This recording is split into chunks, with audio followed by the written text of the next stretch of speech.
Hello friends, welcome to electrical doubt problem. आज के lecture में हम डिस्कस करेंगे फर्स्ट ऑर्डर सिस्टम के बारे में। फर्स्ट ऑर्डर सिस्टम डिस्कस करेंगे, फिर उसमें हम ट्रांजिएंट एनालिसिस डिस्कस करेंगे। तो सबसे पहले हेडिंग डालते हैं first order system. First order system,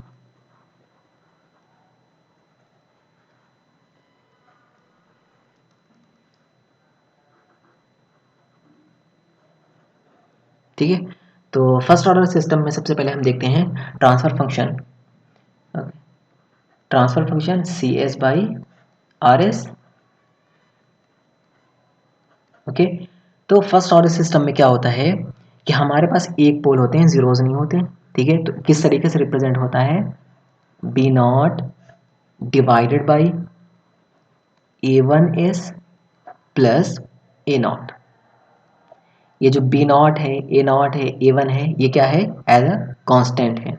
ठीक है, अब अगर हम क्या करें, यहाँ पे ए नॉट से डिवाइड कर दें ऊपर नीचे, तो यहाँ पे क्या हो जाएगा, B not by A not divided by A one by A not S plus one.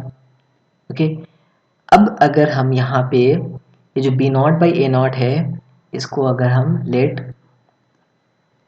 के equal to gain equal to B not by A not, जो B not by A not है उसको हमने क्या कह दिया है, गेन। ठीक है, time constant T equal to time constant element, time constant element, time constant element. Time constant element हमारा क्या हो जाएगा, जो इसके साथ में जो एलिमेंट्स होते हैं वो हमारे क्या कहलाते हैं, time constant. A one by A not, ये क्या हो जाएगा हमारा, टाइम कांस्टेंट हो जाएगा। ठीक है, अब इसको अगर C S by R S अब रिप्रेजेंट करें, C S by R S. Okay, C S by R S, तो यहाँ पे क्या है, B not by A not है, इसको हम के लिख सकते हैं, B not by A not को के लिख दिया, और A one by A not को हमने क्या लिख दिया, टी लिख दिया। तो वन पहले अगर इस तरफ हम लिख दें, one plus A one by A not को हमने लिख दिया टी, फिर इंटू एस। तो ये हमारा क्या हो जाएगा, फर्स्ट ऑर्डर सिस्टम के लिए ये स्टैंडर्ड फॉर्म होती है, के upon one plus T S. ठीक है, अब जैसे यहाँ पे एक सर्किट हम ले लेते हैं, उसके थ्रू देखते हैं। जैसे एक एग्जांपल यहाँ लेते हैं, यहाँ पे एक आरसी सर्किट लेते हैं, ये आर है, ये हमारा कैपेसिटेंस लगा हुआ है। ठीक है, ये इधर हमारा है इनपुट वी आई एस, इस तरफ है हमारा input V not S. Okay, capacitance one by C S, resistance R. ठीक है, करंट एक इधर फ्लो करेगी, एक इधर फ्लो करेगी। ठीक है, अब अगर हमें इनपुट निकालना है वी आई एस, तो इनपुट क्या होगा, I S current into R plus capacitance, R plus one by C S. ठीक है, अब अगर इसी को हम सी एस को इस तरफ मल्टीप्लाई कर दें, आई एस सी एस को इस तरफ मल्टीप्लाई कर दें, आर सी एस प्लस इस तरफ हो जाएगा वन। ठीक है, अब क्या करें, अब इस तरफ एक बार करंट वो कर लें, बी नॉट एस क्या होगा, बी नॉट एस क्या होगा, I S into one by C S, I S into one by C S. अब क्या करेंगे, हमें ट्रांसफर फंक्शन करना है, तो V out by V in कर लें, V not S divided by V I S कर लें। तो जब V not by V I S करेंगे तो आई एस कैंसिल हो जाएगा, वन बाई सी एस ये वाला पार्ट बचेगा, डिवाइडेड बाई क्या बचेगा, ये वाला पार्ट बचेगा 1 plus R C S, R C S, ठीक है, आर सी एस। ओके, अगर इसको इस तरीके से अगर डायरेक्टली हम यहाँ पे ये कर लें, इसको इरेज कर दें पहले, एक मिनट,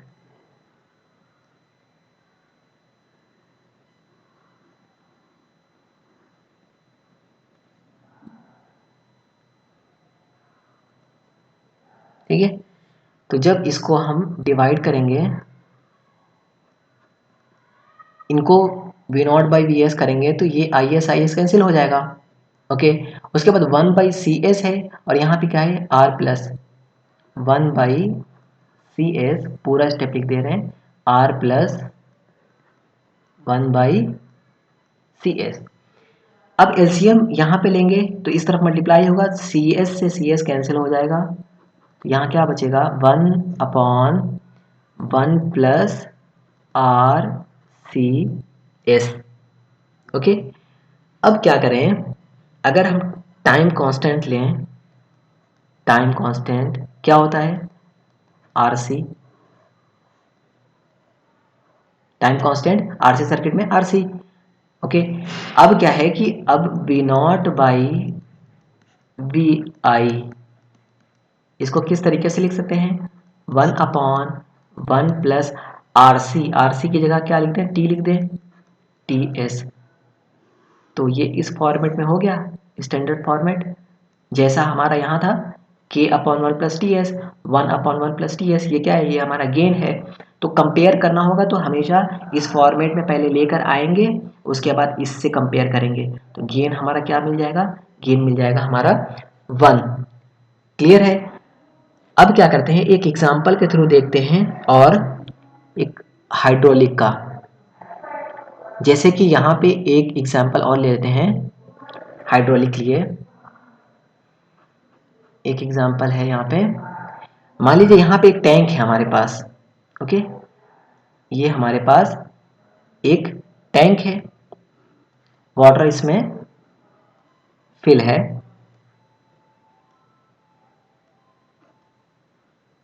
ओके, तो यहाँ पे हमारा ये फ्लो रेट ये है, यहाँ पे हमारे टैप लगा हुआ है जिसको हमने बोल दिया है आर, ये हमारा आर है। ओके, यहाँ पे इस तरीके से कुछ वाटर फिल है, एच हाइट तक हमारे वाटर फिल है। ये सी हमारा क्या बता रहा है, सी बता रहा है कि हमारा जो area of the tank. Okay, यहाँ पे क्या है इनलेट है क्यू आई, यहाँ पे वाटर आ रहा है, ठीक है। तो यहाँ पे वाटर आ रहा है, टैप के थ्रू हम जितना फ्लो रेट कराना होगा उसके अकॉर्डिंग हम टैप ओपन एंड क्लोज करेंगे, जितनी हाइट हमें रखनी होगी उसके अकॉर्डिंग, ठीक है। तो यहाँ पे सी जो हमारा क्या रिप्रेजेंट कर रहा है, सी रिप्रेजेंट कर रहा है area of the tank, area of the tank, area of the tank metre square area होगा, ठीक है। आर क्या है हमारा, आर है हमारा हाइड्रोलिक रेजिस्टेंस, ठीक है, हाइड्रोलिक रेजिस्टेंस, हाइड्रोलिक रेजिस्टेंस, ठीक है। अब क्या बात है कि अगर amount of water stored tank में जो है वो किस पे डिपेंड करेगा, नेट फ्लो रेट, जितना फ्लो रेट होगा उसके अकॉर्डिंग क्या होगा, हाइट जो हमारा स्टोर्ड जो वाटर है उस पर डिपेंड करेगा। तो अब लिखेंगे amount of water, amount of water stored in the tank, stored in the tank, ठीक है। टैंक में जो वाटर है वो किस पे डिपेंड करेगा, नेट फ्लो रेट पे, नेट फ्लो रेट, ठीक है। फ्लो रेट के अकॉर्डिंग हमारा क्या है, अमाउंट ऑफ वाटर क्या होगा, चेंज होता रहेगा, ठीक है। अब क्या है नेट फ्लो रेट, ये जो अमाउंट ऑफ वाटर है स्टोर्ड इन द टैंक, वो उसको किस तरीके से रिप्रेजेंट कर सकते हैं, D H by T T. Time के अकॉर्डिंग हाइट हमारी चेंज हो रही है, मतलब क्या है कि हमारा वाटर लेवल, ठीक है, या अमाउंट ऑफ वाटर जो है चेंज हो रहा है, आइदर इंक्रीज और decrease, proportional to net flow rate. Net flow rate का क्या मतलब हुआ, इनपुट माइनस आउटपुट। इनपुट कितना आ रहा है माइनस, और कितना आउटपुट हमारा जा रहा है, फ्लो रेट, ठीक है। तो Q I minus Q not, तो ये हमारा जो है amount of water stored in the tank D H by D T किसके प्रोपोर्शनल होगा, net flow rate. Net flow rate क्या है, Q I minus Q not, ठीक है। अब क्या है कि अगर हम प्रोपोर्शनैलिटी कांस्टेंट को हटा दें, Q I minus Q not equal to, proportionality constant हटाएंगे तो यहाँ पे सी लिख लेंगे, ठीक है, D H by D T, okay. अब क्या है, आई करंट इक्वल टू क्या होता है, C D V by D T, ठीक है। करंट होता है क्या, C D V by D T. अब यहां से क्यू आई अगर हम इस तरफ लिख लें, यहां पे इस तरफ, यहां पे इस तरीके से Q I equal to, Q not को इस तरफ ले आ दें, C D H by D T plus Q not, इस तरीके से हो जाएगा, ठीक है। अब क्या है कि एच जो हमारा हाइट है, हाइट को हम क्या लिख सकते हैं, आर। हाइट हमारा किस पे डिपेंड करेगा, ये हमारा जो टैप है वो किस तरीके से हमारा ओपन हो रहा है और जो फ्लो किस तरीके से हो रहा है उसके अकॉर्डिंग, तो हाइट डिपेंड करेगा आर क्यू नॉट पे, ओके। अब हाइट आर क्यू नॉट है, अब आर यहाँ से क्या हो जाएगा, आर हो जाएगा एच बाई क्यू नॉट। ये H equal to R Q not कुछ इस तरीके से रिप्रेजेंट हो रहा है कि V equal to R I, जैसे कि जैसे मान लीजिए यहाँ पे लिख देते हैं V equal to R I. Current जैसे जैसे चेंज होगी उसके अकॉर्डिंग क्या होगा, वोल्टेज चेंज होता है। उसी तरीके से फ्लो, जैसा जैसा फ्लो चेंज होगा उसके अकॉर्डिंग क्या होगा, हाइट चेंज होगी। ये फ्लो बहुत ज़्यादा होगा, हाइट तुरंत डिक्रीज हो जाएगी। फ्लो यहाँ से कम होगा तो हाइट क्या है, मेंटेन रहेगी। या फिर अगर जो क्यू इन है वो हमारा जितना ज़्यादा होगा और यहाँ पे फ्लो रेट उतना कम होगा, तो ये क्या है, हाइट हमेशा बढ़ती जाएगी, ठीक है। तो इसको इस तरीके से भी रिलेट कर सकते हैं, V equal to R I से रिलेट कर सकते हैं, ओके। अब क्यू आई लिखते हैं, Q I equal to C D H by D T plus Q not. Q not की जगह हम क्या लिख सकते हैं, एच बाई आर लिख सकते हैं। क्यू नॉट इस तरफ ले जाएंगे तो एच बाई आर लिख सकते हैं, यहाँ क्यू नॉट की जगह एच बाई हमने आर लिख दिया है, ओके। अब क्या करेंगे, आर को इस तरफ मल्टीप्लाई करेंगे और क्या करेंगे, लाप्लास ले लेंगे, R Q I S equal to R C, उसके बाद D H by D T है, D H by D T है तो इसको क्या लिख सकते हैं, एस एच एस लिख सकते हैं। क्या है, डिफ्रेंसिएशन है तो क्या है, एस इंटू एच एस लिख सकते हैं। इसको एस लिख दिए, एच एस को हम बाहर ले लेते हैं, प्लस यहाँ पे एच है तो एच एस हो जाएगा, इसको यहाँ वन लिख के एच एस को हम क्या कर लें, एच एस को बाहर ले लें, ठीक है। तो ये इस तरीके से रिप्रेजेंट हो सकता है। अब क्या है, H S divided by Q I S equal to क्या होगा, R divided by 1 plus R C S. ये उसी फॉर्मेट में हो गया जैसा हमने अभी इसके पहले देखा था, ठीक है। ये gain divided by 1 plus R C T S उसी फॉर्मेट में आ गया है, ठीक है। तो ये हो जाएगा हमारा, ओके, फर्स्ट ऑर्डर सिस्टम। तो पता कर लेंगे कि फर्स्ट ऑर्डर सिस्टम है या नहीं है, तो इस तरीके से इसको डेरिवेशन करके हम फाइनल देख लेंगे ये फर्स्ट ऑर्डर है या सेकेंड ऑर्डर है, जो भी दिया होगा, ठीक है। अब बात करते हैं यहाँ पे टाइम कांस्टेंट की यूनिट की बात करते हैं। टाइम कांस्टेंट के यूनिट की बात। तो अब यहाँ पे जैसे unit of time constant element,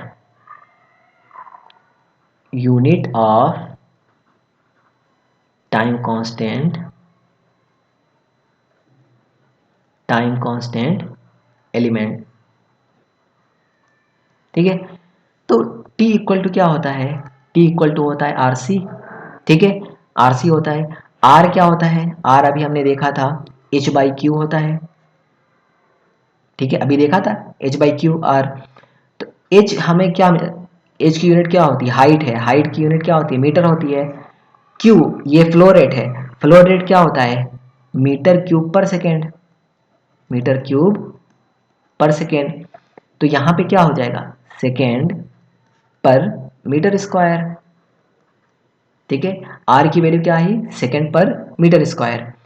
सी क्या है, एरिया ऑफ द टैंक, क्या होता है, area of the tank metre square. तो time constant T equal to क्या होगा, आर सी होगा, आर इंटू सी होगा। आर क्या है, आर की यूनिट है सेकेंड पर मीटर स्क्वायर इंटू सी की वैल्यू, सी की यूनिट क्या है यहाँ पे मीटर स्क्वायर। तो मीटर स्क्वायर से metre square cancel, second.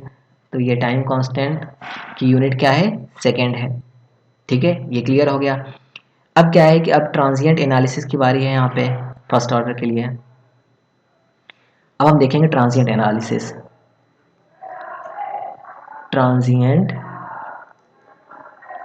Transient analysis,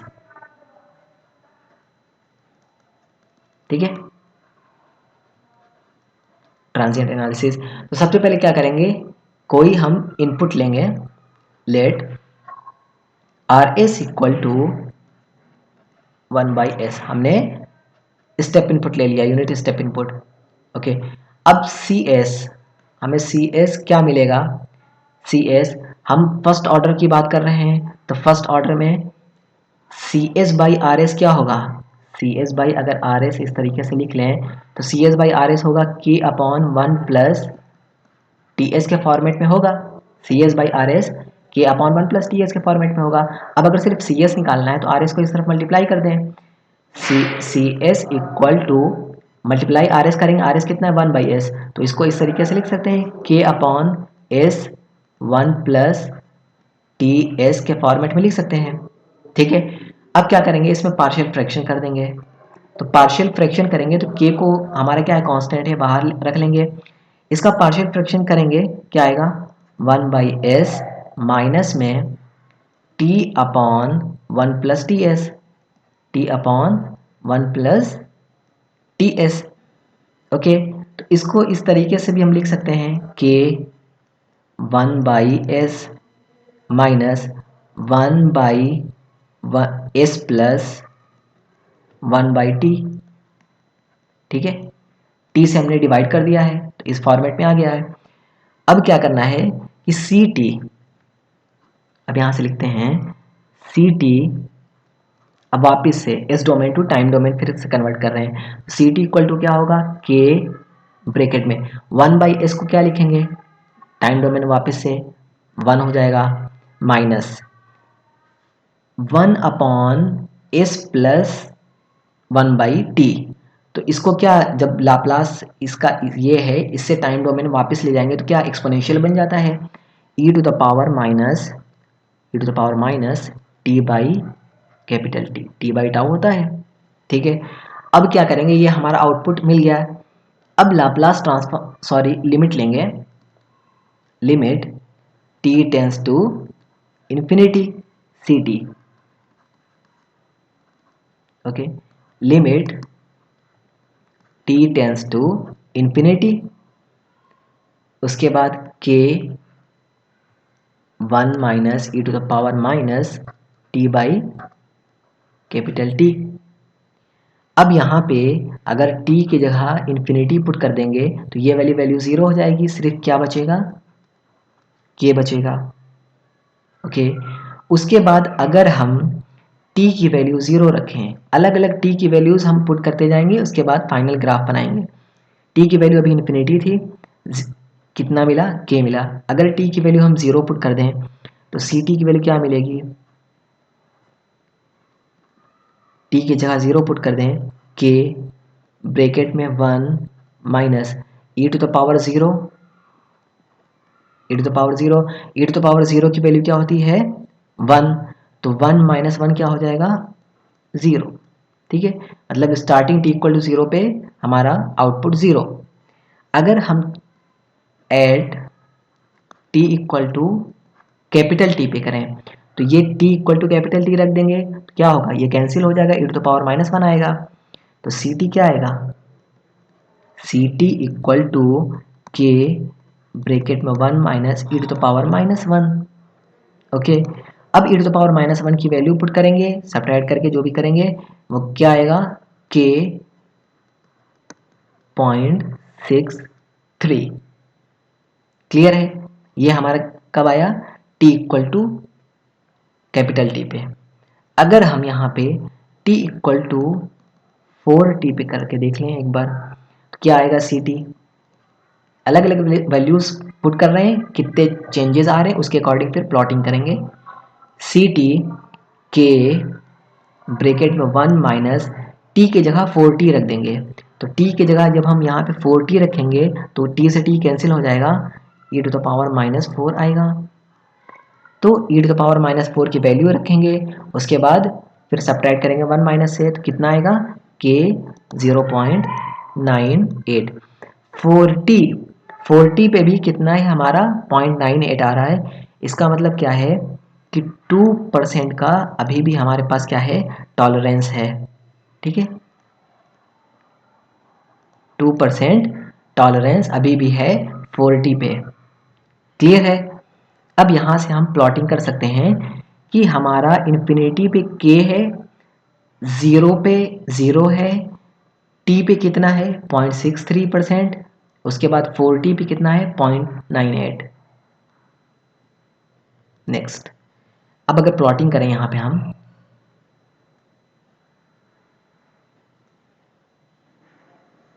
यहाँ पे इस तरीके से प्लॉटिंग करें तो इन्फिनिटी पे क्या कह रहा है, k है, मींस कांस्टेंट है। इन्फिनिटी पे क्या है, कांस्टेंट है, k 1.0। ओके, उसके बाद क्या कह रहा है, 0 पे क्या है 0 है, t इक्वल टू टी पे कितना है, k 0.63। ठीक है, मान लीजिए 0.63 यहाँ पे आता है, k 0.63, t equal to T पे, t इक्वल टू टी पे कितना आ रहा है 0.63। ओके, तो यहाँ से ड्रॉ करेंगे इस तरीके से, ये इस तरीके से यहाँ पे हम ड्रॉ कर लेंगे। और ये हमारा क्या है, ये इस तरीके से कुछ हमारा लीनियर इस तरीके से जाना चाहिए था। तो ये जो हमारा है फाइनल, ये क्या है हमारा 2% टॉलरेंस है, ये हमारा 2% ये हमारा है टॉलरेंस। और ये क्या है 0.63, टी इक्वल टू टी पे कितना मिल रहा है, के 0.63। ओके, अब अगर देखिए यहाँ पे स्लोप की बात करें, slope of the tangent, slope of tangent line, slope of tangent line, तो स्लोप कैसे फाइंड करेंगे वहां पे, ये यहाँ पे दे रखे, यहीं से फाइंड करना है। स्लोप कैसे फाइंड करेंगे, यहाँ पे y बाई एक्स करेंगे, ये हमारा क्या है, इसको इस तरीके से एक्सटेंड कर दें तो ये हमारा y है, ये हमारा x है, तो y बाई एक्स करेंगे तो y कैसे लिखेंगे, k minus zero divided by t minus zero, तो ये क्या हो जाएगा k बाई टी, ये हो जाएगा हमारा स्लोप हो जाएगा। तो जब ये हमारा स्लोप हो जाएगा तो ये k बाई टी, स्लोप क्या होता है, चेंज, इसमें जो चेंजेस आ रहे हैं ये किसका है, हमारा सी टी का है ना। ये ग्राफ जो हमारा अभी बना है वो ct का है। तो ये जो स्लोप क्या कहलाता है, चेंज, इसमें जो चेंजेस आए वही हमारे स्लोप कहलाते हैं। तो d बाई डी टी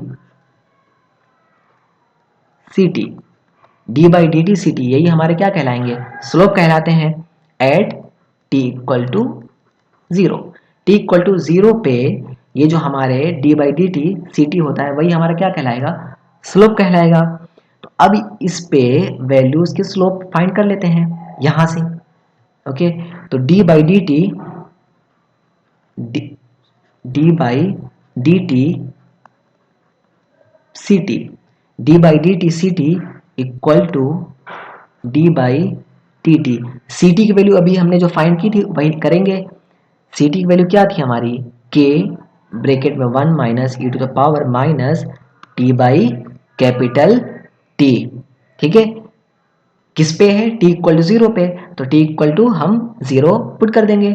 तो जब टी इक्वल टू 0 पुट करेंगे तो क्या आएगा, पहले डिफ्रेंशिएट कर लेते हैं, डिफ्रेंशिएट करते हैं K by T E to the power minus T by capital T.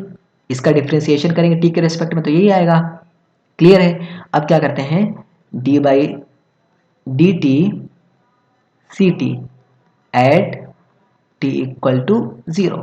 तो टी की जगह यहाँ जब 0 पुट करेंगे तो ई के पावर 0 1 हो जाएगा, तो के बाई टी। तो ये D by D T C T क्या है, ये स्लोप है। स्लोप कितना है, के बाई टी। और पहले हमने जो स्लोप ऑफ टेंजेंट लाइन निकाला इसी के लिए कितना है, के बाई टी।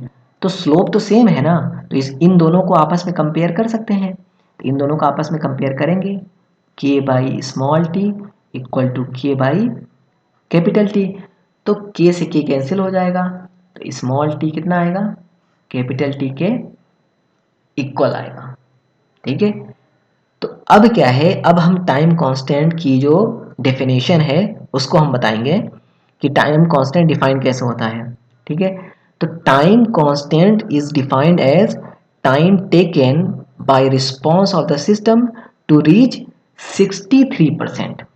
ठीक है, 63% ऑफ द फाइनल वैल्यू। ठीक है, फाइनल वैल्यू का 63% रीच करने में जितना टाइम लगता है वो हमारा क्या कहलाता है, टाइम कांस्टेंट। ठीक है, टाइम कांस्टेंट क्या कहलाता है, 63% of the final value, 63% of the final value का 63% रीच करने में जितना टाइम लगता है उसको क्या कहते हैं हम, टाइम कांस्टेंट। तो टाइम कांस्टेंट की डेफिनेशन भी लिख लेते हैं यहाँ पे।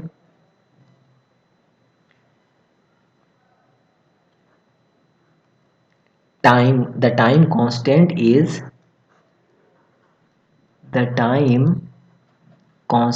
is defined as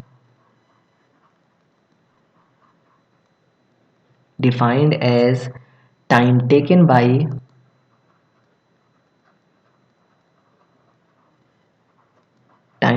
by response of the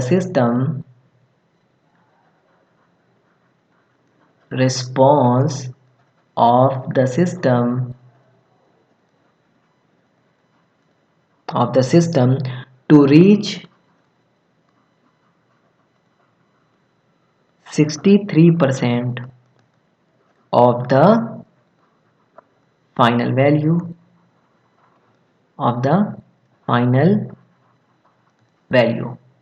ठीक है, ये टाइम कांस्टेंट की डेफिनेशन हो गई। अब क्या है कि जैसे फर्स्ट ऑर्डर सिस्टम है तो वो क्या क्या हो सकते हैं, जैसे थर्मल सिस्टम है, ये हमारा फर्स्ट ऑर्डर होगा, थर्मल सिस्टम्स। ओके, थर्मोमीटर्स हैं,